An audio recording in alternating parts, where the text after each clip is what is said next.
கணவர் இறந்த பிறகு என் குழந்தைகளின் எதிர்காலத்திற்காக நான் இரண்டாவது திருமணம் செய்து கொள்ள விரும்பினேன். ஆனால் யாரும் எனக்கு ஆதரவாக நிற்கவில்லை. வீட்டின் வறுமை தாழாமல் ஒரு கட்டத்தில் தவறான நிலைக்கு தள்ளப்பட்டேன். அந்த பணத்தை கொண்டு என் குழந்தைகளுக்கு நல்ல கல்வி கொடுத்தேன். அவர்களை சிறப்பாக வளர்த்தேன். ஒரு இரவு ஒரு நபர் என்னை 3 நாட்களுக்கு முன்பதிவு செய்து அழைத்துச் சென்றார். நான் அவருடன் சென்றேன். ஆனால் அங்கே நடந்த விஷயங்கள் என்னை அதிர வைத்தது. அவர் என்னிடம், "நீ இந்த பக்தி பாடல்களை சத்தமாக பாடு" என்றார். நான் பாடத் தொடங்கினேன். அவர் இரவு முழுவதும் கடவுள் முன்னால் கைகளை கூப்பி அமர்ந்திருந்தார். அழுது அழுது வேண்டிக் கொண்டிருந்தார். அவருடைய இந்த பழக்கம் எனக்கு புரியவே இல்லை. அவர் என்னை நெருங்கவே இல்லை. கடைசி இரவு நான் பாடி முடித்ததும் அவர் ஒரு உரையை கொடுத்து, "இதை திறந்து பார், இதில் உன் விலை இருக்கிறது" என்றார். நான் அதை திறந்து பார்த்ததும் என் உயிரே போய்விட்டது போல் இருந்தது. ஏனென்றால் அதில், "வீட்டில் சாப்பிட வழியில்லை, ஆனால் உனக்கு வெளியே சுற்ற வேண்டும் என்று ஆசை" என்று நான் கத்திக் கொண்டிருந்தேன். கோபத்தில் என் கணவன் சுரேஷை பார்த்து எரிமலையாய் வெடித்தேன். அவர் கண்ணாடி முன்னால் நின்று தலைவாரிக்கொண்டு தன்னை அழகுபடுத்தி கொண்டிருந்தார். நான் ஒன்றும் ஊர் சுற்றப் போகவில்லை. கோபாலை சந்திக்கப் போகிறேன். வேலை விஷயமாக அவனிடம் பேச வேண்டும் என்று மென்மையான குரலில் சொன்னார் சுரேஷ். ஆனால் எனக்கு அவர் மேல் துளியும் நம்பிக்கை வரவில்லை. "இந்த ஏமாற்று வேலையை வேறு யாரிடமாவது காட்டுங்கள். நான் இனி உங்கள் பேச்சை நம்பப் போவதில்லை. நீங்கள் ஒரு வேலைக்கும் உதவாதவர். உருப்படியாக எதுவும் செய்யாத உங்களை போன்ற ஒருவரை திருமணம் செய்தேனே. என் புத்திதான் கெட்டு போய்விட்டது. உங்களால் 1 ரூபாய் கூட சம்பாதித்து கொண்டு வர முடியாது. திருமணத்திற்கு முன்னால் உங்களை நம்பினால் ஒன்றுக்கும் வழி இருக்காது என்று தெரிந்திருந்தால் உங்கள் வலையில் விழுந்திருக்கவே மாட்டேன். என் கையை கொண்டே என் கண்களை குத்தி கொண்டேன்" என்று நான் பொருந்தி தள்ளினேன். நான் பேசத் தொடங்கிவிட்டால் என்னை நிறுத்துவது அவர் வசத்தில் இல்லை. அவர் ஏதோ முணுமுணுத்து கொண்டே அறையை விட்டு வெளியே சென்றார். "எப்போது வருவீர்கள்" என்று நான் பின்னாலேயே சென்றேன். "பேசிவிட்டு உடனே வந்து விடுவேன். அங்கே என்ன கூடாராமா போடப் போகிறேன்" என்று சொல்லிவிட்டு அவர் வீட்டிலிருந்து கிளம்பினார். அவர் சென்றவுடன் கதவை படாரென சாத்தினேன். இந்த ஓட்டாண்டியை திருமணம் செய்து கொள்ள எனக்கு எப்படித்தான் புத்தி மொழிகி போனதோ தெரியவில்லை. எனக்கு எவ்வளவு நல்ல வரன்கள் வந்தன. ஆனால் என் பேராசையும் முட்டாள்தனமும் என்னை இங்கு கொண்டு வந்து நிறுத்திவிட்டது. தலையை பிடித்து கொண்டு உட்கார்ந்தபடி என் கடந்த காலத்தை பற்றி யோசிக்க தொடங்கினேன். என் பெயர் சுவேதா. எல்லோரும் என்னை அன்பாக சுவே என்று அழைப்பார்கள். ஆனால் அந்த அன்பு பெயரளவில்தான் இருந்தது. வீட்டில் யாருக்கும் என்னை பிடிக்காது. காரணம், என் நாக்கு மிகவும் கூர்மையானது. கடவுள் எனக்கு ஒரு திறமையை கொடுத்திருந்தார். என் பேச்சாலேயே கருப்பை வெள்ளை என்றும் வெள்ளையை கருப்பு என்றும் யாரையும் நம்ப வைத்து விடுவேன். என் வார்த்தைகளை கேட்டு மக்கள் காயப்படுவார்கள். கடவுள் எனக்கு நல்ல அழகையும் கொடுத்திருந்தார். என் அண்ணன் அக்கா எல்லாம் என்னை போல புத்திசாலியோ அல்லது தந்திரமானவர்களோ கிடையாது. நான் வீட்டில் கடைசி பெண். எனக்கு மேலே ஒரு அக்காவும் ஒரு அண்ணனும் இருந்தார்கள். என் தந்தை ஒரு வேலையில் இருந்தார். அதில் வரும் வருமானத்தில் குடும்பத்தை ஓட்டுவது மிகவும் சிரமமாக இருந்தது. என் அக்காவிற்கும் அம்மாவிற்கும் பெரிய ஆசைகள் எதுவும் கிடையாது. அவர்கள் தந்தையிடம் ஒருபோதும் எதையுமே கேட்டதும் இல்லை. ஆனால் நான் எப்போதும் தந்தையின் உயிரை வாங்கி கொண்டிருந்தேன். அது வேண்டும் இது வேண்டும் என்று நச்சரித்தேன். என் அக்கா சாதுவான பெண். அம்மா அப்பா சொல்லுக்கு அப்படியே கட்டுப்படுவாள். சிறு வயதிலிருந்தே வீட்டு வேலைகள் அனைத்தையும் இழுத்து போட்டு செய்து கொண்டிருப்பாள். எனக்கு வீட்டு வேலையில் துளியும் அக்கறை கிடையாது. நான் மிகவும் பொறுப்பற்றவளாக இருந்தேன். அக்கா எல்லாவற்றையும் பார்த்து கொள்வதால் அம்மா என்னை கட்டாயப்படுத்தவில்லை. அக்காவும் நான் வேலை செய்யாததைக் கண்டு கோபப்பட மாட்டாள். நான் என் போக்கில் வாழ்ந்து வந்தேன். எனக்கு படிப்பின் மீதும் பெரிய நாட்டம் இல்லை. கஷ்டப்பட்டு படித்து 12ஆம் வகுப்பு தேறினேன். ஆனால் எனக்கு பணக்காரியாக வேண்டும் என்ற ஆசை மட்டும் அதிகமாக இருந்தது. பெரிய கார், பெரிய வீடு என ஆடம்பரமாக வாழ வேண்டும் என்று துடித்தேன். இந்த ஆசை எனக்கு என் அத்தை வைத்திருந்த பொருட்களை பார்த்த பிறகுதான் வந்தது. என் அத்தை ஒரு வசதியான பெண்மணி. அவரிடம் பணத்திற்கு பஞ்சமே இல்லை. அத்தையின் கணவர் உயிருடன் இல்லை. ஆனால் அவர் அத்தைக்காக ஏராளமான நிலப்புலன்களையும் சொத்துக்களையும் விட்டு சென்றிருந்தார். அத்தை அதை வைத்துக்கொண்டு சொகுசாக வாழ்ந்தார். அவருக்கு குழந்தைகளும் கிடையாது. அவர் அவ்வப்போது என் தந்தைக்கு பண உதவி செய்வார். அதில் அம்மா திருப்தி அடைவார். ஆனால் அத்தையின் மொத்த சொத்தும் நமக்கே வர வேண்டும் என்று நான் நினைத்தேன். அந்த பெரிய சொத்தை வைத்துக்கொண்டு தனியாக அத்தை என்ன செய்ய போகிறார்? ஆனால் கொஞ்ச காலத்திலேயே எனக்கு ஒரு விஷயம் புரிந்தது. அத்தையின் கணவர் அவருக்கு எதையும் விட்டு செல்லவில்லை என்பதுதான் அந்த உண்மை. அத்தையின் அந்த சொத்துக்கள் அனைத்தும் அவருடைய சொந்த உழைப்பால் வந்தவை. ஆனால் அந்த வருமானத்தின் ரகசியம் என்ன என்பதை அத்தை இன்று வரை யாரிடமும் சொன்னதே இல்லை. பணம் யாரிடம் இருக்கிறதோ அவர்களுடைய எல்லா பாவங்களும் மன்னிக்கப்பட்டுவிடும். அத்தையிடம் அதை பற்றி கேட்க யாருக்கும் துணிச்சல் இல்லை. அவர் ஏழை உறவினர்களுக்கு ஏதோ ஒரு வகையில் உதவி செய்து கொண்டே இருந்தார். அதனால் எல்லோரும் அவரை புகழ்ந்து பாடிக்கொண்டிருந்தனர். நானும் அத்தையைப் போலவே ஒரு பெரிய பணக்காரியாக மாற வேண்டும் என்று துடித்தேன். சிறு வயதிலிருந்தே இதுதான் என் லட்சியம். அத்தைக்கு அளவுக்கு அதிகமாக ஐஸ் வைக்க ஆரம்பித்தேன். அவரோடு நெருக்கமாக இருந்தால் ஒருவேளை அவர் அவ்வளவு பணம் சம்பாதிக்கும் அந்த ரகசியத்தை என்னிடம் சொல்லக்கூடும் என்று அவர் பின்னால் சுற்றினேன். ஆனால் அத்தை எனக்கு துளி அளவு கூட அந்த ரகசியத்தை கசிய விடவில்லை. இதற்கிடையில் என் தந்தையின் நண்பர் மகனான பிரகாஷ் என்பவனுடன் எனக்கு நிச்சயம் செய்யப்பட்டிருந்தது. அவர்கள் வீட்டு நிலைமையும் எங்களைப் போலவே வறுமையில்தான் இருந்தது. அவன் நல்ல பையன், என் மீது உயிராக இருந்தான். அவ்வப்போது சிறுக சிறுக பணம் சேர்த்தோ அல்லது யாரிடமாவது கடன் வாங்கியோ எனக்கு பரிசுகள் வாங்கி தருவான். நான் அதை வாங்கிக் கொள்வேன். ஆனால் அந்த மலிவான பரிசுகள் எனக்கு எந்த மகிழ்ச்சியையும் தரவில்லை. என் கனவுகள் பெரியவை. எனக்கு விலை உயர்ந்த பொருட்கள் பரிசாக தேவைப்பட்டன. ஒரு நாள் அவன் கடைத்தெருவில் வாங்கிய மலிவான ஒரு மோதிரத்தை என் விரலில் அணிவித்தான். அவன் செய்த அந்த செயலால் எனக்கு கோபமாக வந்தது. தங்கம் வாங்க வசதி இல்லை என்றால் வெள்ளியிலாவது வாங்கி வந்திருக்கலாம் இல்லையா? இப்படி ஒரு ஏழையுடன் வாழ்க்கை நடத்துவதில் என்ன சுவாரஸ்யம் இருக்கப் போகிறது என்று மனதிற்குள் எரிச்சல் அடைந்தேன். அவன் கொண்டு வரும் பரிசுகளில் ஏதாவது ஒரு குறை கண்டுபிடித்து அவனை அசிங்கப்படுத்தி விடுவேன். ஆனாலும் அந்த பரிசுகளை வைத்துக் கொள்வேன். அவன் அவ்வளவு நல்லவனாக இருந்ததாலும் அவன் என் மீது வைத்திருந்த மரியாதையை கூட நான் மதிக்கவில்லை. காரணம், அவனிடம் பணமும் அந்தஸ்தும் கிடையாது. என் அக்காவிற்கும் திருமணம் நிச்சயமாகி இருந்தது. அவளும் எங்களை போன்ற ஒரு ஏழை வீட்டிற்குத்தான் வாக்கப்பட போகிறாள். ஆனால் அவளுக்கு அந்த திருமணத்தில் எந்த வருத்தமும் இல்லை. மாறாக மாப்பிள்ளையின் பெயரை சொன்னாலே வெட்கத்தில் முகம் சிவந்து போவாள். அவளை நான் ஆச்சரியமாக பார்ப்பேன். எப்படியாவது ஒரு பணக்காரனை திருமணம் செய்து கொண்டு என் தலையெழுத்தை மாற்றிக்கொள்ள வேண்டும் என்று ஒரு புதிய திட்டத்தை தீட்டினேன். பணக்கார மனிதனை தேடி என் பயணம் தொடங்கியது. உறவினர்களுக்குள் தேடி பார்த்தேன். ஆனால் அங்கேயும் எல்லோரும் ஏழைகளாகவே இருந்தனர். அத்தை பெரிய பணக்காரி என்பதால் அவருக்கு தெரிந்தவர்கள் யாராவது பணக்காரர்களாக இருக்கக்கூடும் என்று மீண்டும் அத்தையின் கதவை தட்டினேன். அங்கே பல மனிதர்கள் வந்து போய்க் கொண்டிருந்தனர். என் ரசனைக்கு ஏற்ற ஆள் கிடைக்காததால் அத்தையிடமே நேரடியாக பேச துணிந்தேன். எல்லா வெட்கத்தையும் விட்டுவிட்டு அத்தையிடம் சொன்னேன். அத்தை, எனக்கு ஒரு பணக்கார மனிதனை தேடித்தாருங்கள். அவர் வயதானவராக இருந்தாலும் பரவாயில்லை. ஆனால் எல்லா சொத்துக்களும் என் பெயரில் எழுதி வைத்துவிட்டு அவர் வேண்டுமானால் செத்து போகட்டும். என் பேச்சை கேட்டு அத்தை ஒரு விசித்திரமான பார்வை பார்த்தார். சுவேதாவுக்கு உடனே பணக்காரியாக வேண்டும் போலிருக்கிறது என்று சிரித்து கொண்டே சொன்னார். அவர் எனக்காக ஏதோ செய்வார் என்ற நம்பிக்கை எனக்கு பிறந்தது. அப்படியானால் உன் நிச்சயம் செய்யப்பட்ட மாப்பிள்ளை பிரகாஷ் நிலை என்ன என்று அத்தை கேட்டார். அவன் நினைப்பு வந்தாலே எனக்கு எரிச்சல் வந்தது. அத்தை, அவனிடம் எனக்கு எந்த விருப்பமும் இல்லை. அந்த உறவு முறிந்து விட்டது என்றே வைத்துக் கொள்ளுங்கள் என்றேன். சரி, அப்படியானால் எனக்கு தெரிந்த நபர் ஒருவர் இருக்கிறார். அவர் பெயர் சுரேஷ். மிகவும் நல்லவர். அதைவிட பெரிய பணக்காரர். உன்னால் முடிந்தால் உன் அதிர்ஷ்டத்தை சோதித்து பார் என்றார் அத்தை. என் ஆசை நிறைவேறிய சந்தோஷத்தில் துள்ளி குதித்தேன். யார் அவர் அத்தை? அவரை பற்றி சொல்லுங்கள் என்று ஆவலாக கேட்டேன். சுரேஷ் என் கணவரின் நண்பர் வழி உறவினர். அடிக்கடி இங்கே வருவார். நான் உன்னை அவருக்கு அறிமுகம் செய்து வைக்கிறேன். மிச்ச வேலையெல்லாம் உன்னுடையதுதான் என்றார். அதை நான் பார்த்து கொள்கிறேன் அத்தை. ஒரு முறை மட்டும் அவரை சந்திக்க வையுங்கள் என்றேன். நிச்சயமாக. ஆனால் ஒன்று, அவருக்கு ஏற்கனவே திருமணமாகிவிட்டது என்று நினைக்கின்றேன். குழந்தைகளும் இருக்கலாம். எனக்கு சரியாக தெரியவில்லை. நீ அட்ஜஸ்ட் செய்து கொள்வாயா என்று கேட்டார் அத்தை. அதை பற்றி எனக்கு கவலை இல்லை அத்தை. எப்படியாவது அவரை திருமணம் செய்து கொண்டு விட்டால் போதும்.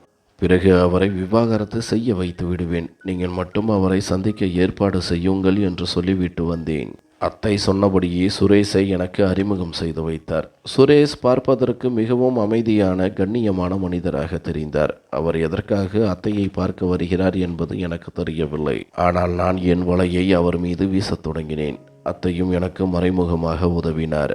சுரேஷை வளைப்பதற்கு அத்தை எனக்கு முழுமையாக உதவினார். நான் இயற்கையிலேயே அழகானவள் என்பதோடு ஆண்களை கவரும் வித்தைகளும் எனக்கு தெரிந்திருந்தது. அதனால் அவரை என் பக்கம் இழுப்பது எனக்கு பெரிய காரியமாக இருக்கவில்லை. விரைவில் அவர் என்னுடன் நட்பு கொள்ள விரும்பினார். நானோ அதற்காகவே தவம் கிடந்தவள். மறுப்பேதுமின்றி அந்த நட்பை ஏற்றுக்கொண்டேன். ஆனால் வெறும் நட்போடு நிறுத்தி கொள்ள எனக்கு விருப்பமில்லை. இந்த விஷயத்தை அடுத்த கட்டத்திற்கு நகர்த்த துடித்தேன். தந்திரம் என் ரத்தத்தில் ஊறி போயிருந்தது. ஆனால் என்னிடம் துளியும் பொறுமை கிடையாது. என்னால் நீண்ட காலம் காத்திருக்க முடியாது. அவர் சீக்கிரம் திருமணத்திற்கு சம்மதித்து என் வீட்டிற்கு பெண் கேட்டு வர வேண்டும் என்பதே என் லட்சியம். அதனால் அவரோடு ஊர் சுற்றி நேரத்தை வீணடிப்பதை விட அவரை திருமணத்திற்கு தயார் செய்ய முயன்றேன். அத்தையும் என் திட்டத்திற்கு தோள் கொடுத்தார். நான் அத்தையிடம் சொன்னேன், அத்தை, இதுதான் சரியான நேரம். நீங்கள் அவரிடம் என் திருமணத்தை பற்றி பேசுங்கள். அத்தை சிரித்து கொண்டே சொன்னார். ஆம் சுவேதா, அவரும் இப்போது தன் மனைவியால் மிகுந்த மன உளைச்சலில் இருக்கிறார். அவர்களுக்குள் ஏதோ பெரிய சண்டை ஓடிக்கொண்டிருக்கின்றது. நம் வலையை வீச இதுவே சரியான சமயம். நான் முதல் வாய்ப்பிலேயே அவனிடம் பேசுகிறேன். அடுத்த நாள் மாலை அவர் வருவதாக இருந்தது. அவர் வருவதற்கு முன்பே நான் அத்தை வீட்டிற்கு சென்று விட்டேன். அத்தை அவரிடம் பேச்சை தொடங்கிய போது நான் சமையலறைக்குள் மறைந்து நின்று அவர்கள் பேசுவதை உற்று கவனித்தேன். நீ என் மருமகள் மீது அதிக ஆர்வம் காட்டுகிறாய் என்று எனக்கு தோன்றுகிறது என்று அத்தை புன்னகையோடு பேச்சை தொடங்க சுரேஷ் சற்று தடுமாறினார். அவருக்குள் நடப்பது அத்தைக்கு தெரியும் என்று அவர் எதிர்பார்க்கவில்லை. இல்லை அத்தை, அப்படியெல்லாம் ஒன்றுமில்லை என்று முதலில் மறுத்தார். அவர் மறுத்ததைக் கண்டு எனக்கு ஆச்சரியமாக இருந்தது. அவர் கண்ணியமானவர் மட்டுமல்ல, பயந்தாங்கொல்லியாகவும் இருந்தார். அத்தை கேட்ட உடனேயே சம்மதித்து என் கையை பிடித்திருக்க வேண்டாமா? சமையல் அறையில் நின்று கொண்டு நான் ஆத்திரத்தில் கொதித்தேன். இதில் வெட்கப்பட என்ன இருக்கிறது? என்னிடம் எதையும் மறைக்காதே. அப்படி ஏதாவது இருந்தால் வெளிப்படையாக சொல்லு என்று அத்தை அவருக்கு தைரியமூட்டினார். அவர் ஒரு நிமிடம் யோசித்தார். அடுத்த நொடி அவர் வாயிலிருந்து வந்த வார்த்தைகளை கேட்டு நான் மகிழ்ச்சியில் துள்ளி கொதித்தேன். ஆமாம் அத்தை, எனக்கும் சுவேதாவிற்கும் இடையே நல்ல கெமிஸ்ட்ரி இருப்பதாக தோன்றுகிறது. என் மனைவியை பற்றித்தான் உங்களுக்கு தெரியுமே. அவள் ஒரு அகங்காரி, எதற்கெடுத்தாலும் நக்கல் நையாண்டி. அவளுக்கு அப்படி என்னதான் கொழுப்பு என்று தெரியவில்லை என்று தன் மனைவியை பற்றி புகார் கூற ஆரம்பித்தார். இதை கேட்க என் இதயம் துள்ளியது. அதில் என்ன இருக்கிறது? உன்னிடம் பணத்திற்கா பஞ்சம் இருக்கிறது? உனக்கு விருப்பம் இருந்தால் அவளை விட்டுவிட்டு இன்னும் எத்தனை திருமணங்கள் வேண்டுமானாலும் செய்யலாம். உனக்கு எந்த பொண்ணும் சுலபமாக கிடைத்து விடுவாள். உன் விருப்பத்தை சொல், நான் உனக்கு துணையாக இருக்கிறேன் என்று அத்தை அனுதாபத்தோடு பேச சுரேஷிற்கு தைரியம் வந்தது. ஆனால் அத்தை, எனக்கு மனைவியும் குழந்தைகளும் இருக்கிறார்கள். இந்நிலையில் என்னால் சுவேதாவின் பொறுப்பை சரியாக கவனித்துக் கொள்ள முடியுமா என்று தெரியவில்லை என்றார். அதற்கு அத்தை, ஏன் முடியாது? பல பேர் 2 திருமணங்கள் செய்து கொண்டு எல்லோரையும் சமமாக பார்த்து கொள்கிறார்கள். நீ சம்மதித்தால் நான் அவள் பெற்றோரிடம் பேசுகிறேன் என்றார். அத்தை அவசரப்பட சுரேஷ் தடுத்தார். வேண்டாம் அத்தை, முதலில் நான் சுவேதாவிடம் பேச வேண்டும். திருமணத்தை பற்றி நான் இன்னும் அவளிடம் நேரடியாக பேசவில்லை. அவளுக்கும் என் மனைவி குழந்தைகளை ஏற்றுக்கொள்வதில் சம்மதம் என்றால் மட்டும் நாம் மேற்கொண்டு பேசலாம் என்றார். அவர் சொன்னது நியாயம்தான். நானும் அதை ஆமோதித்தேன். என் பெற்றோரிடம் பெண் கேட்கப் போவதற்கு முன் என்னிடம் பேசுவதுதானே முறை. சுரேஷின் சம்மதம் கிடைத்தவுடன் என் நிச்சயிக்கப்பட்ட மாப்பிள்ளை பிரகாஷிற்கும் ஒரு முடிவை கட்டினேன். உன் சின்ன புத்தியிலிருந்து என்னை பற்றி நினைப்பை எடுத்துவிடு. உன்னை திருமணம் செய்து கொள்ள எனக்கு விருப்பமில்லை. எனக்கு ஒரு பணக்கார வாழ்க்கைதான் வேண்டும் என்ற உண்மையை முகத்தில் அறைந்தார் போல் சொன்னேன். அவன் அதிர்ச்சியில் உறைந்து என்னை பார்த்தான். பணம் மட்டுமே வாழ்க்கை இல்லை சுவேதா என்று அவன் மெல்லிய குரலில் சொன்னான். நான் ஏளனமாக சிரித்தேன்.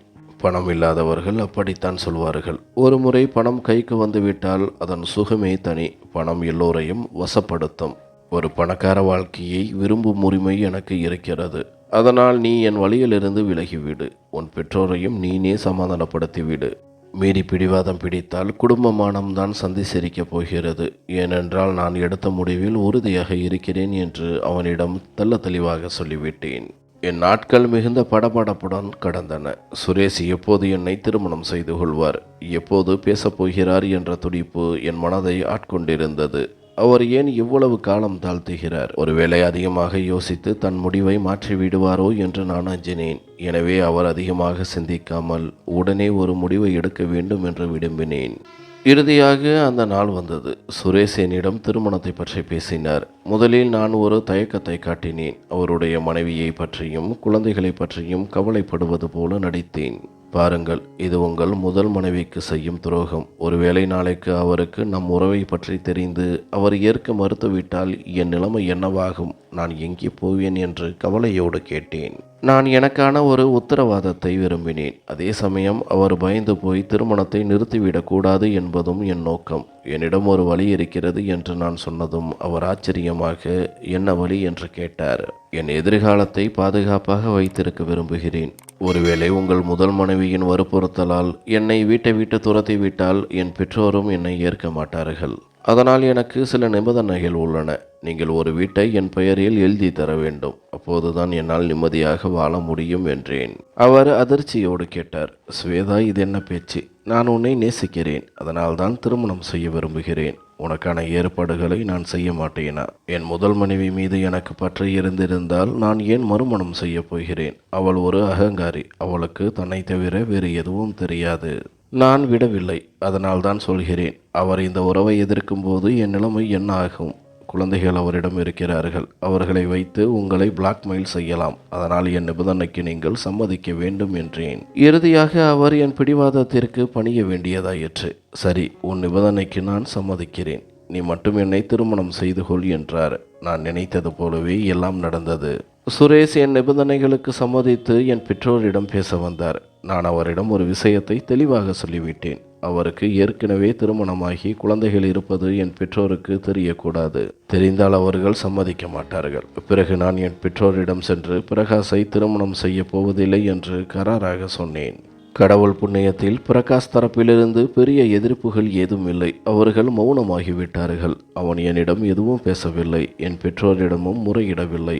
அவன் அமைதியாக விலகியது எனக்கு இன்னும் வசதியாக போனது. அவன் என் வாழ்க்கையிலிருந்து இவ்வளவு சுலபமாக விலக தயாராக இருந்தது சற்று வருத்தமாக இருந்தாலும் எனக்கு அவனை பற்றி கவலைப்பட நேரமில்லை. அவன் விருப்பம் போலவே இருக்கட்டும் என்று விட்டுவிட்டேன். அத்தையும் என் பெற்றோர் மீது அழுத்தம் கொடுத்தார். அத்தையிடம் பெற்றோர் ஏற்கனவே நிறைய பணம் வாங்கி இருந்ததால் அவர்களால் அத்தையை எதிர்த்து பேச முடியவில்லை. என் அக்கா திருமணத்தின் போது கூட அத்தை தான் நிறைய கடன் கொடுத்திருந்தார். உன் மகளை பணக்கார வீட்டிற்கு கொடு, உன்னுடைய தலைவிதியும் மாறும் என்று அத்தை ஆசை காட்டியதும் பெற்றோர் என் காதலுக்கு பச்சை கொடி காட்டினர். சுரேஷ் என்னை எளிமையான முறையில் திருமணம் செய்து கொண்டு தன் வீட்டிற்கு அழைத்து சென்றார். என் அதிர்ஷ்டம், வாழ்க்கை, சூழல் என அனைத்தும் ஒரே நாளில் மாறின. சுரேஷை திருமணம் செய்த பிறகு நான் மிகுந்த மகிழ்ச்சியில் இருந்தேன். நான் பணத்திற்காகத்தான் அவரை திருமணம் செய்தேன் என்பது உண்மை. அதனால் அவர் பணத்தை 2 கைகளாலும் அள்ளி இறைக்க தொடங்கினேன். சுரேஷ் என்னை ஒரு தனி வீட்டில் தங்க வைத்திருந்தார். அந்த வீட்டை விரைவில் என் பெயருக்கு மாற்றித் தரும்படி நான் அவர் பின்னால் சுற்றினேன். அப்போதுதான் நான் முழு அதிகாரத்தோடு அந்த வீட்டில் இருக்க முடியும் என்று நினைத்தேன். ஆனால் அவரோ சில நடைமுறை சிக்கல்களை கூறி காலதாமதம் செய்தார். ஸ்வேதா, உன் எல்லா நிபந்தனைகளுக்கும் நான் சம்மதித்து விட்டேன். ஆனால் இதை செய்து முடிக்க சிறிது காலம் எடுக்கும். எனக்கு அவகாசம் கொடு என்றார். நானும் அமைதியானேன். எப்படியும் சொத்து பத்திரங்கள் அவரிடம்தானே இருக்கிறது. எப்போது வேண்டுமானாலும் என் பெயருக்கு மாற்றிவிடலாம். நான் அவர் மனைவியாகி அவர் வாழ்க்கையில் நுழைந்த பிறகு இதை பெறுவது எனக்கு ஒன்றும் பெரிய காரியம் இல்லையே என்று தோன்றியது. நான் அவர் மீது அதிக அழுத்தம் கொடுத்தால் ஒருவேளை நான் பணத்திற்காகத்தான் அவரை திருமணம் செய்தேன் என்று அவர் தவறாக புரிந்து கொள்வாரோ என்று அஞ்சினேன். அதனால் சுரேஷின் வாக்குறுதிகளை நம்பி அமைதியாக இருந்தேன்.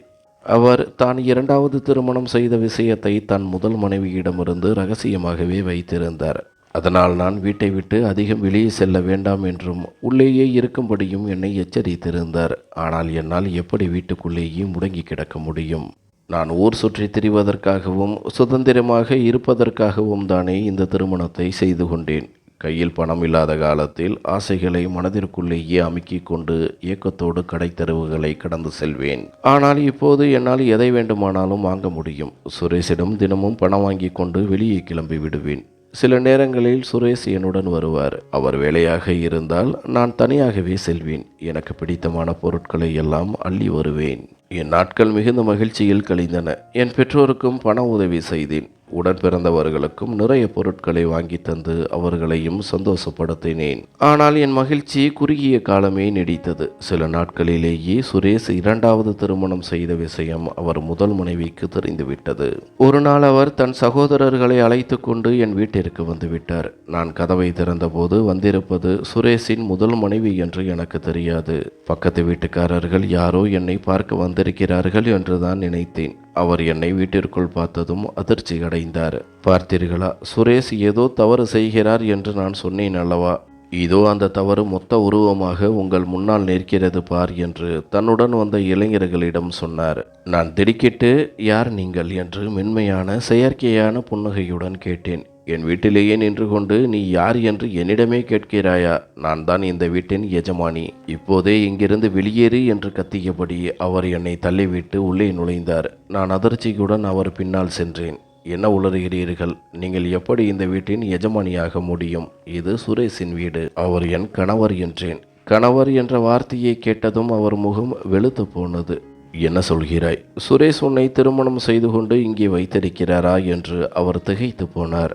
அவர் திகைப்பை கண்டு நான் ஆச்சரியப்பட்டேன். நிச்சயமாக திருமணம் செய்யாமல் நான் ஏன் அவருடன் இருக்கப் போகிறேன் என்றேன். அவருக்கு எவ்வளவு தைரியம் இருந்தால் எனக்கு தெரியாமல் ஒரு சக்களத்தையை கொண்டு வருவார். நான் இருக்கும்போதே இரண்டாவது திருமணமா? இதுவரை அவர் பல பெண்களுடன் தொடர்பு வைத்திருக்கிறார் என்று தெரியும். இப்போது திருமணம் செய்யும் அளவிற்கு துணிந்து விட்டாரா என்று அவர் ஆத்திரத்தில் கொதித்தார். அவர் சொன்னதை கேட்டு நான் உறைந்து போனேன். அதாவது சுரேஷிற்கு ஏற்கனவே பல பெண்களுடன் தொடர்பு இருந்திருக்கிறது. அவர் என்னையும் ஒரு தோழி என்றுதான் அந்த மனைவி நினைத்திருக்கிறார். ஆனால் நான் மனைவி என்று சொன்னதற்கு அவர் ஆத்திரம் தலைக்கேறியது. இந்த வீடு சுரேஷுடையது அல்ல, இது என்னுடையது. மரியாதையாக இங்கிருந்து ஓடிவிடு என்று சொல்லி என் பொருட்களை எடுத்து வெளியே வீசத் தொடங்கினார். நானும் சளைக்காமல் கத்தினேன். நானும் ஊரை கூட்டி அசிங்கப்படுத்தி விடுவேன். மரியாதையாக இங்கிருந்து கிளம்புங்கள். எதுவாக இருந்தாலும் சுரேஷிடம் பேசிக்கொள்ளுங்கள் என்றேன். என் பேச்சை கேட்டதும் அவர் சற்று அமைதியானார். நீ சொல்வது சரிதான். நான் சுரேஷிடமே பேசிக்கொள்கிறேன். அவருக்கு நான் கற்பிக்கும் பாடம் அவர் வாழ்நாள் முழுவதும் மறக்காது. நீயும் இங்கே அதிக நாள் இருக்க முடியாது. சீக்கிரம் மூட்டையை கட்ட தயாராக இரு என்று மிரட்டிவிட்டு சென்றார். நான் தலையை பிடித்து கொண்டு அமர்ந்தேன். சுரேஷின் முதல் மனைவிக்கு இந்த விஷயம் தெரிந்தால் பெரிய கலவரமே நடக்கும் என்று சுரேஷ் ஏற்கனவே என்னிடம் எச்சரித்திருந்தார். இப்போது அவர் சொன்னது போலவே கலவரம் நடந்து கொண்டிருந்தது. ஆனால் எனக்கு இதை பற்றி பெரிய கவலை எதுவும் இல்லை. நான் இதற்கெல்லாம் ஏற்கனவே தயாராகவே இருந்தேன். இது சுரேஷின் தலைவலி, என்னுடையது அல்ல. அவர்தான் என்னை திருமணம் செய்தார். அதனால் தன் முதல் மனைவியை அடக்கி வைக்க வேண்டிய பொறுப்பு அவருடையது. நான் நிம்மதியாக சோஃபாவில் அமர்ந்து தொலைக்காட்சி தொடரை பார்ப்பதில் மூழ்கி போனேன். மாலை சுரேஷ் பயந்து நடுங்கியபடி வீட்டிற்கு வந்தார். ஸ்வேதா நான் இரண்டாவது திருமணம் செய்து கொண்டதை சந்தியாவிற்கு, அதாவது சுரேஷின் முதல் மனைவிக்கு யார் சொன்னது என்று தெரியவில்லை. அவள் பெரிய பூகம்பத்தை கிளப்பிவிட்டாள் என்று படபடத்தார். அவருடைய நடுக்கத்தை பார்த்து எனக்கு ஒரு விசித்திரமான உணர்வு ஏற்பட்டது. இதில் இவ்வளவு பதட்டமடைய என்ன இருக்கிறது? அவளுக்கு என்றாவது ஒரு நாள் இந்த விஷயம் தெரியத்தானே வேண்டும். கொஞ்சம் தைரியமாக இருங்கள். ஒன்றும் குடிமூழ்கி போய்விடவில்லை என்று நான் சமாதானம் சொன்னேன். ஆனால் அவர் அமைதியடையவில்லை. சுவேதா, என் பேச்சை கேள். நாம் இந்த வீட்டை விட்டு இப்போதே காலி செய்ய வேண்டும் என்றார். எனக்கு கோபம் வந்தது. ஏன்? இது உங்கள் வீடுதானே, நான் எதற்கு காலி செய்ய வேண்டும் என்று கேட்டேன். அவர் கெஞ்சும் குரலில், நான் உன்னை வேறு எங்கேயாவது தங்க வைக்கிறேன், அல்லது சில நாட்கள் உன் பெற்றோர் வீட்டிற்கே சென்று விடு. பிரச்சனை முடிந்ததும் நான் வந்து அழைத்துக் கொள்கிறேன் என்றார். அவரை நான் முறைத்து பார்த்தேன். இப்போது நான் என் பெற்றோர் வீட்டிற்கு செல்வது சரியாக இருக்காது. உங்கள் சொந்த பலத்தில் இந்த பிரச்சனையை முடியுங்கள். அவளை இந்த வீட்டிற்குள் நுழைய வேண்டாம் என்று எச்சரியுங்கள். இது என் வீடு. அவளை ஒரு கை பார்த்து விடுவேன் என்று நான் மிரட்டலாக சொன்னேன். சுரேஷ் தன் தலையை பிடித்து கொண்டு அமர்ந்தார். சுவேதா, இது அவளுடைய வீடு. இது அவள் பெயரில் இருக்கிறது. அவளுடைய தந்தை அவளுக்கு கொடுத்த சொத்து தான் இது என்றார். என் தலையில் இடி விழுந்தது போல் இருந்தது. என் கணவர் என்னை அவர் முதல் மனைவியின் வீட்டில் கொண்டு வந்து தங்க வைத்திருக்கிறாரா? ஆனால் நீங்கள் இந்த வீட்டை என் பெயரில் மாற்றித் தருவதாக சொன்னீர்களே என்று கத்தினேன். நான் இந்த வீட்டை சொல்லவில்லை. உனக்காக ஒரு வீட்டை வாங்கி உன் பெயரில் தருவதாக சொன்னேன். ஆனால் என்னால் இன்னும் அதை செய்ய முடியவில்லை என்றார். சரி, அவளை இங்கே வரச் சொல்லுங்கள். நீங்கள் முதல் மனைவியை வைத்திருக்கும் அந்த வீட்டிற்கு நான் சென்று வாழ்கிறேன். அது உங்கள் வீடுதானே என்று கேட்டேன். சுரேஷ் தலைகுனிந்தபடி, அதுவும் என் வீடு இல்லை சுவேதா, அதுவும் என் முதல் மனைவியின் பெயரில்தான் இருக்கிறது என்றார். எனக்கு தலை சுற்றியது. உங்களிடம் என்று சொந்தமாக எதுவுமே இல்லையா? அல்லது எல்லாவற்றையும் உங்கள் மனைவி பெயரில் எழுதி வைத்து விட்டீர்களா என்று கத்தினேன். நான் அவள் பெயரில் எதையும் எழுதவில்லை. உண்மையில் இந்த சொத்துக்கள், அந்தஸ்து எல்லாமே அவளுடையதுதான். என்னிடம் ₹1 கூட சொந்தமாக இல்லை என்றார். ஆத்திரத்தில் நான் அவரை பார்த்தேன். அவர் தொடர்ந்தார். நான் ஒரு ஏழை குடும்பத்தை சேர்ந்தவன். என் மனைவியின் பெற்றோர் என் கண்ணியத்தை பார்த்து தங்கள் மகளுக்கு என்னை மணமகனாக தேர்ந்தெடுத்தார்கள். ஆனால் எல்லா சொத்துக்களையும் தங்கள் மகள் பெயரிலேயே எழுதி வைத்துவிட்டு சென்று விட்டார்கள். நான் நினைத்தபடி செலவு செய்யலாம். ஆனால் சட்டப்படி எல்லாம் சந்தியா பெயரில்தான் இருக்கிறது. அவள் நினைத்தால் எப்போது வேண்டுமானாலும் என்னை வீட்டை விட்டு துரத்தலாம். இதை கேட்டதும் என் விதி என்னை எங்கே கொண்டு வந்து நிறுத்தி இருக்கிறது என்று எண்ணி திகைத்தேன். நான் எல்லாவற்றையும் இழந்துவிட்டு நடுரோட்டில் நிற்பது போல உணர்ந்தேன். சுரேஷ் என்னை மிகப்பெரிய அளவில் ஏமாற்றிவிட்டார். சுரேஷின் முதல் மனைவியின் பெயரில்தான் அத்தனை சொத்துக்களும் இருக்கின்றன என்ற உண்மை என் உயிரையே பறிப்பது போல் இருந்தது. என் ஆசைகள், கனவுகள், எதிர்பார்ப்புகள் என அனைத்தும் ஒரு பொய்யின் மீது கட்டப்பட்டிருந்தன. என்ன சொல்கிறீர்கள்? இவ்வளவு பெரிய துரோகத்தை ஏன் செய்தீர்கள்? இதை முதலிலேயே என்னிடம் சொல்லி இருக்க வேண்டும் அல்லவா என்று நான் கர்ஜித்தேன். சுரேஷ் என் திகைப்பைக் கண்டு தானும் திகைத்தார். சுவேதா, நீ என்னை பணத்திற்காக திருமணம் செய்தாயா அல்லது உண்மையிலேயே என் மீது அன்பு வைத்திருந்தாயா? நான் என் துக்கத்தை மறக்கவே உன்னை திருமணம் செய்தேன். என் மனைவி ஒரு அகங்காரி. அவள் என்னை தன் வீட்டு வேலைக்காரனை விட கேவலமாகத்தான் நடத்தினாள். அவளுடைய கர்வம் எல்லாம் அவளிடம் இருக்கும் பணத்தில்தான் இருந்தது. அதனால்தான் உன்னை தேடி வந்தேன் என்றார். அவர் பேச்சை கேட்டு நான் தலையை பிடித்து கொண்டேன். என் தலைவீதி எங்கே கொண்டு வந்து விட்டது? இதற்கு பதிலாக நான் ஒரு ஏழை மனிதனையே திருமணம் செய்திருக்கலாம். இந்த அவமானமும் அசிங்கமும் எனக்கு நேர்ந்திருக்காது. இதை முதலிலேயே என்னிடம் சொல்லி இருக்க வேண்டும் என்று மீண்டும் கத்தினேன். அவர் மெதுவாக சொன்னார், முதலிலேயே சொல்லியிருந்தால் நீ என்னை திருமணம் செய்திருக்க மாட்டாய் அல்லவா? அதாவது நான் பணத்திற்காக அவரிடம் வந்தேன் என்பதை அவர் முதலிலேயே கணித்திருக்கிறார். தெரிந்தே என்னை ஏமாற்றியிருக்கிறார். சுரேஷ் மிகப்பெரிய ஏமாற்றுக்காரனாக மாறிப்போனார். அவரின் முதல் மனைவி அடுத்து செய்ய வேண்டியதை சரியாக செய்தார். சுரேஷிற்கு கொடுத்து வந்த அத்தனை வசதிகளையும் நிறுத்தினார். சுரேஷிற்கு சாப்பாட்டிற்கு கூட வழி இல்லாமல் ஆக்கினார். இரண்டாவது திருமணம் செய்தவனுக்கு தன் சொத்திலிருந்து எதற்கு பங்கு தர வேண்டும் என்று அவர் முடிவெடுத்தார். சுரேஷை வீட்டை விட்டு துரத்தினார். எங்களையும் அந்த வீட்டை விட்டு வெளியேற்றினார். நாங்கள் ஒரு வாடகை வீட்டில் குடியேறினோம். என் விதியையா அல்லது என் கணவரையா யாரை நொந்து கொள்வது என்று எனக்கு தெரியவில்லை. ஒருவேளை என் தலையெழுத்தே இவ்வளவுதான் போலிருக்கிறது. எவ்வளவு முயற்சிகள் செய்தேன், அத்தனையும் வீணாகிவிட்டன. எத்தனை தந்திரங்கள் செய்து சுரேஷை திருமணம் செய்தேன். ஆனால் இறுதியில் என் கையில் மிஞ்சியது ஒன்றுமே இல்லை. ஒரு ஏழை கணவன். அவனிடம் வேலையும் இல்லை, உழைக்கும் பழக்கமும் இல்லை. அவனுக்கு உட்கார்ந்து சாப்பிட்டே பழக்கம். முதல் மாதமே லட்சக்கணக்கில் லாபம் வரும்படியான ஏதோ ஒரு தொழிலை செய்து என்னை சொகுசாக வாழ வைக்க வேண்டும் என்று அவன் நினைத்தான். ஆனால் அது எப்படி சாத்தியம்? அவனுக்கு உழைக்கும் எண்ணம் இருந்திருந்தால் இத்தனை காலம் தன் முதல் மனைவியின் சொத்தில் வாழ்ந்து அவளிடம் அவமானப்பட்டு கொண்டு இருந்திருப்பானா? அவன் வாழ்நாள் முழுவதும் அப்படித்தான் கழித்திருந்தான். முதலில் தந்தை சம்பளத்தில் வாழ்ந்தான். பிறகு மனைவியின் சொத்தில் ஆட்டம் போட்டான். சுரேஷின் போலி முகம் கலைந்ததும் நானும் என் முகமூடியை கழற்றி எறிந்தேன். இவ்வளவு வறுமையான வாழ்க்கையை என்னால் வாழ முடியாது. எனக்கு பணத்திற்கு ஏற்பாடு செய். என்னை சிறப்பாக வாழ வைப்பது உன் பொறுப்பு என்று அவனிடம் கராராக சொல்லிவிட்டேன். ஆனால் சுரேஷால் எதையும் செய்ய முடியவில்லை. அவன் வேலை தேடி தன் நண்பர்களிடம் சென்றான். ஆனால் அவன் வைத்திருந்த நண்பர்கள் எல்லாம் அவன் பணக்காரனாக இருந்தபோது கூடவே இருந்தவர்கள். நிலைமை மாறியதும் எல்லோரும் முகத்தை திருப்பிக் கொண்டார்கள். யாருமே அவனுக்கு உதவ முன்வரவில்லை. எங்களுக்குள் சண்டை நாளுக்கு நாள் அதிகரித்தது. நான் அவனை சொல்லால் அடித்து அவமானப்படுத்தினேன். என் நாக்கின் கூர்மையை அவன் அதுவரை கண்டதில்லை. இப்போது என் நிஜமான முகம் அவனுக்கு தெரிய ஆரம்பித்தது. அவன் இந்த வாழ்க்கையால் நொந்து போனான். ஏனென்றால் அவனுக்கு வறுமை பழக்கமில்லை. இப்போதுதான் அவனுக்கு தான் செய்த துரோகம் புரிந்தது. தன் முதல் மனைவிக்கு துரோகம் இழைத்தது எவ்வளவு பெரிய தவறு என்று உணர்ந்து அவளிடம் மன்னிப்பு கேட்க சென்றான். ஆனால் அவள் அவனை மதிக்கவில்லை. மீண்டும் அவமானப்படுத்தி வீட்டை விட்டு துரத்தினாள். சில மாதங்களுக்கு பிறகு கடவுள் எங்களுக்கு ஒரு குழந்தையை கொடுத்தார். குடும்ப பாரம் கூடியதால் சுரேஷ் கட்டாயத்தின் பேரில் ஒரு வேலைக்கு சென்றான்.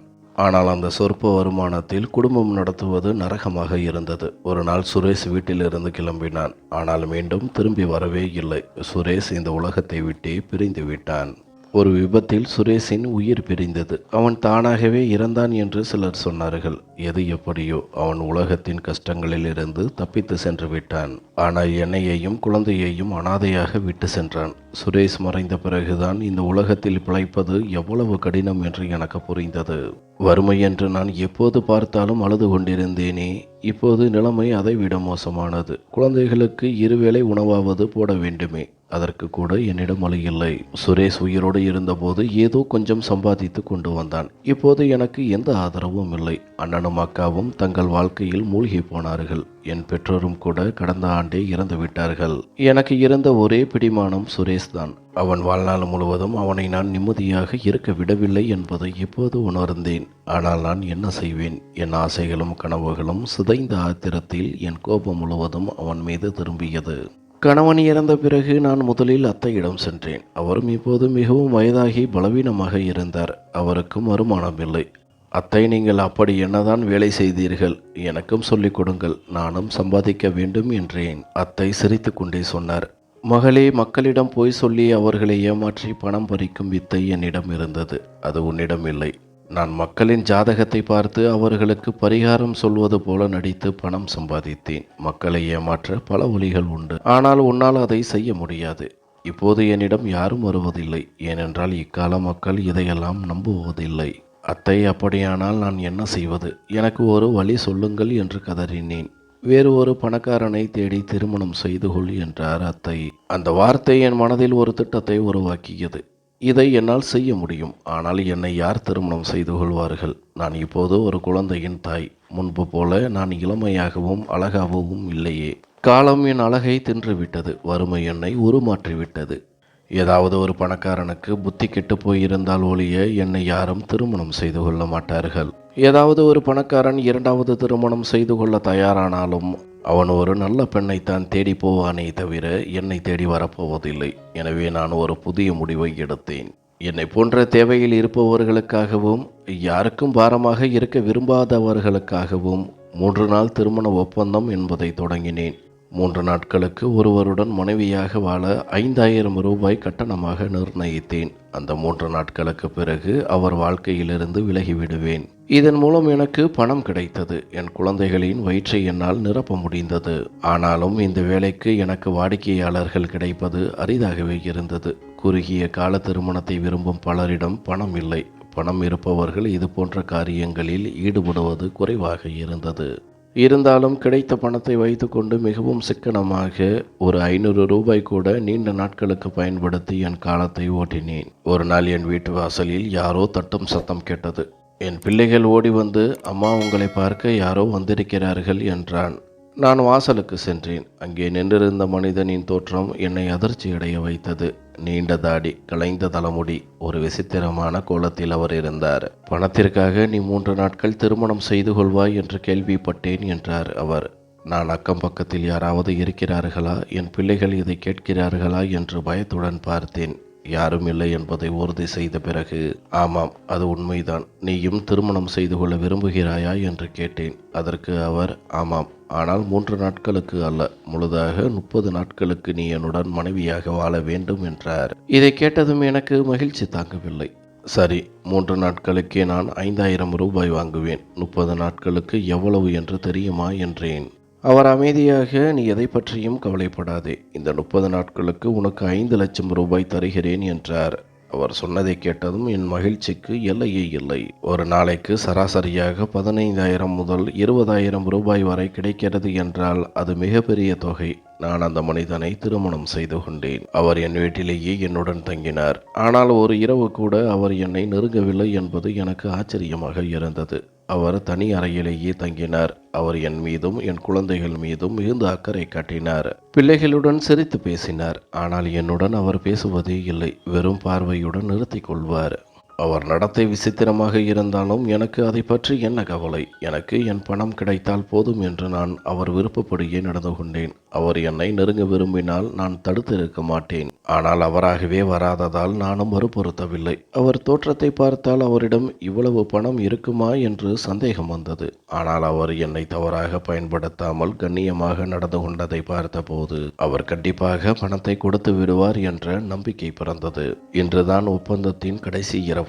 நான் அவரிடம் பணத்தை பற்றி பேசுவதற்காக அவர் அறைக்கு சென்றேன். அங்கே அவர் கடவுள் முன்னால் அமர்ந்து பிரார்த்தனை செய்து கொண்டிருந்தார். அவர் தன் வழிபாட்டை முடித்துவிட்டு திரும்பிய போது அங்கு எனக்கு அதிர்ச்சி காத்திருந்தது. நான் அவரை முதல் பார்வையிலேயே அடையாளம் கண்டு கொண்டேன். அவர் தன் நீண்ட தாடியையும் முடியையும் நீக்கி முகத்தை மலித்திருந்தார். இப்போது அவர் முகம் எனக்கு மிகவும் பரிச்சயமான ஒன்றாக இருந்தது. நீயா என்று நான் திக்கி திணறினேன்.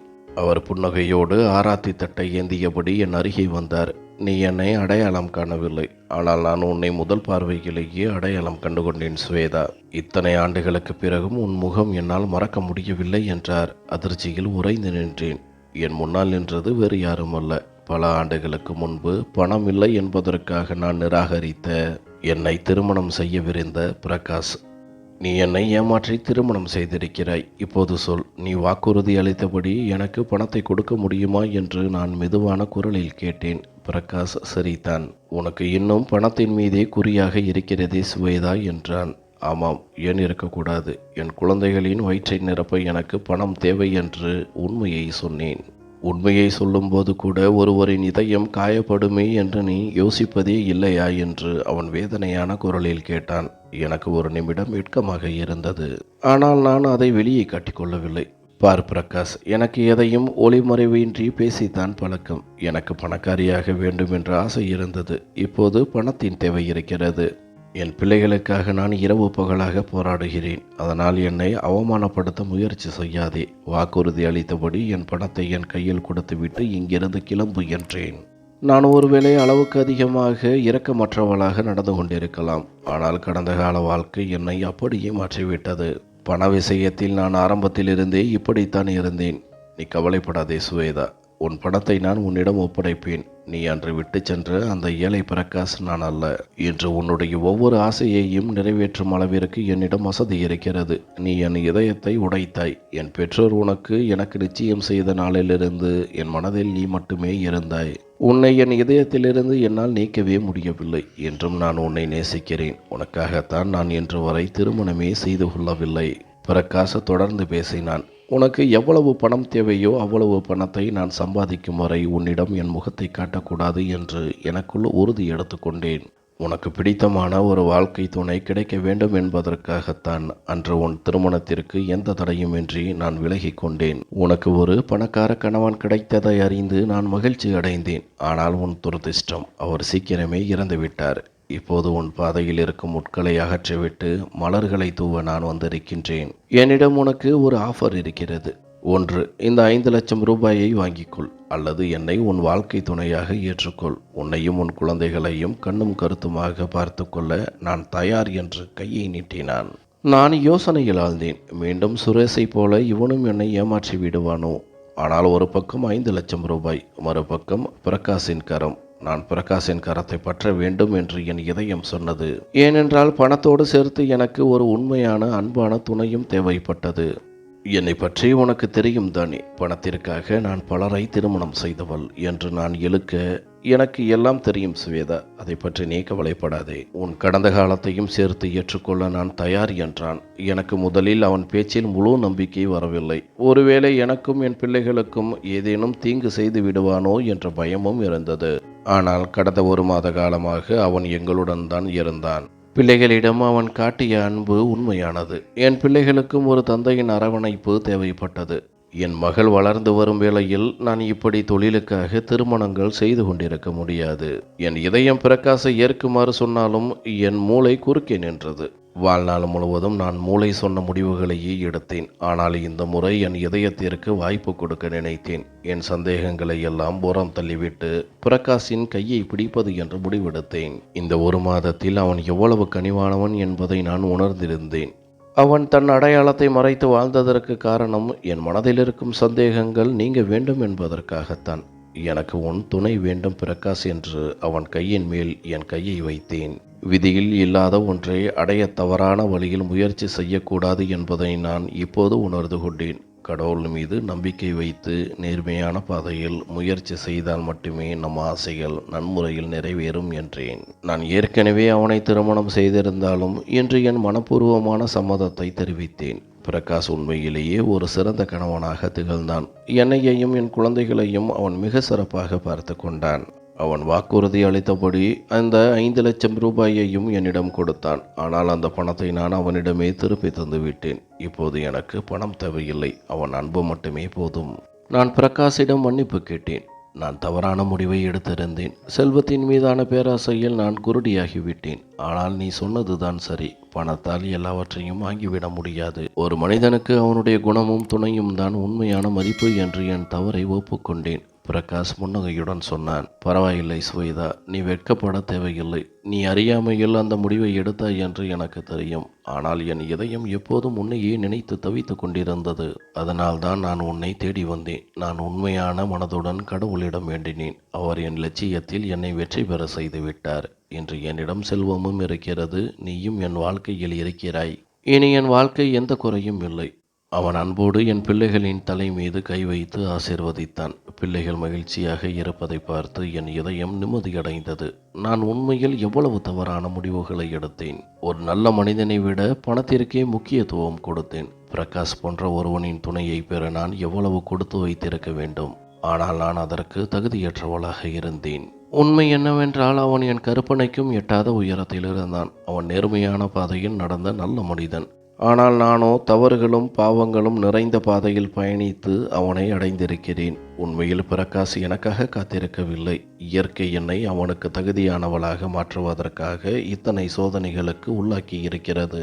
எனக்கு உண்மையாக இருக்கும் என் வாழ்க்கையை சீரமைக்கும் ஒரு துணை இப்போது கிடைத்து விட்டான். கடவுளின் இந்த முடிவால் நான் அமைதியடைந்தேன். இப்போது நான் பிரகாஷுடன் நல்வழியில் வாழ்ந்து வருகிறேன். என் நேரத்தை இறைவழியில் செலவிடுகிறேன். செய்த தவறுகளுக்காக மன்னிப்பு கேட்கிறேன். நான் இறந்த பிறகாவது இறைவனிடம் நிம்மதியாக முகம் காட்ட வேண்டும் என்பதே என் ஆசை. பிரகாஷ் மீண்டும் என் வாழ்வில் வந்தபோது என் பாதையில் நின்ற கனவுகள் அனைத்தும் நிறைவேறியது போல் உணர்ந்தேன். என் பேராசையும் கடந்த காலமும் என் எதிர்காலத்தை பாழாக்கி விடுமோ என்ற பயம் எப்போதும் எனக்குள் இருந்தது. ஆனால் மனிதன் உண்மையாக மாற நினைத்தால் கடவுளும் அவனுக்கு துணை நிற்பார் என்பதை பிரகாஷ் எனக்கு ஒவ்வொரு முறையும் உணர்த்தினான். பிரகாஷ் என் பிள்ளைகளுடன் எவ்வளவு நெருக்கமாகிவிட்டான் என்றால் இப்போது குழந்தைகள் அவனை அப்பா என்றே அழைக்கிறார்கள். பிள்ளைகள் அவனிடம் அமர்ந்து தங்கள் சின்ன சின்ன விஷயங்களை பகிர்ந்து கொள்வதை பார்க்கும்போது என் மனம் நிறைகிறது. அவன் அவர்களுக்கு விளையாட்டுப் பொருட்களை வாங்கி தருவான். பள்ளிக்கு அழைத்து செல்கிறான். பாடங்களை படிக்கவும் உதவுகிறான். என் பிள்ளைகளின் சிரிப்புதான் எனக்கு மிகப்பெரிய செல்வம். இப்போது எனக்குள்ளும் ஒரு மாற்றத்தை உணர்கிறேன். முன்பு எதற்கெடுத்தாலும் பணத்தை கணக்கு பார்ப்பேன். ஆனால் இப்போது பணத்தை விட என் குடும்பத்தின் மகிழ்ச்சியை எனக்கு முக்கியமாக தருகிறது. அதிகாலையில் எழுந்து இறைவனை வணங்குகிறேன். வீட்டு வேலைகளை செய்கிறேன். பிள்ளைகளுடன் நேரத்தை செலவிடுகிறேன். தவறுகள் எல்லோரிடமும் நடக்கும். ஆனால் அதிலிருந்து பாடம் கற்றுக்கொள்பவனே சிறந்த மனிதன் என்று பிரகாஷ் எனக்கு கற்றுக் கொடுத்தான். மெல்ல மெல்ல அக்கம்பக்கத்தினர் என்னை பற்றி பேசுவதை நிறுத்திவிட்டார்கள். முன்பு என்னை ஒரு விதமான பார்வையில் பார்த்தவர்கள் இப்போது என் குடும்பத்துடன் நிம்மதியாக வாழ்வதை பார்த்து தங்கள் எண்ணத்தை மாற்றிக்கொண்டார்கள். பிரகாஷ் என் இன்னொரு ஆசையையும் நிறைவேற்றினான். எனக்காக ஒரு சிறிய தொழிலை தொடங்கி தந்தான். ஸ்வேதா ஒரு பெண் தன் சொந்த காலில் நிற்கும்போதுதான் அவள் வலிமையானவள் ஆகிறாள். நான் உன்னுடன் இருக்கிறேன். நீ உனக்காக ஏதேனும் செய்ய வேண்டும் என்று சொல்லி வீட்டிலேயே ஒரு சிறிய தையல் நிலையத்தை அமைத்து கொடுத்தான். இப்போது என் தொழில் நன்றாக நடக்கிறது. என் பிள்ளைகளும் மட்டுமல்ல, எனக்கே நான் ஒரு ஆதாரமாக மாறிவிட்டேன் என்று உணர்கிறேன். இன்று என் கடந்த காலத்தை நினைத்து பார்க்கும்போது நான் எவ்வளவு பெரிய தவறுகளை செய்தேன் என்பது புரிகிறது. செல்வத்தை தேடி ஓடி ஆரம்பத்திலேயே எனக்கு கிடைத்திருக்க வேண்டிய ஒரு உண்மையான உறவை நான் இழக்க துணிந்தேன். ஆனால் கடவுள் எனக்கு இரண்டாவது வாய்ப்பை கொடுத்திருக்கிறார். இனி என் பிள்ளைகளுக்கும் இதையே தான் கற்றுக் கொடுப்பேன். வாழ்க்கையில் செல்வத்தை விட ஒரு மனிதனின் எண்ணமும் உண்மையும் தான் முக்கியம். பிரகாஷ் என்னுடன் இருக்கிறான். என் பிள்ளைகள் மகிழ்ச்சியாக இருக்கிறார்கள். எனக்கு இப்போது எந்த குறையும் இல்லை. என் கடந்த காலத்தை பின்னுக்கு தள்ளிவிட்டு இன்று நான் அமைதி, நிம்மதி மற்றும் மரியாதையுடன் வாழ்ந்து வருகிறேன்.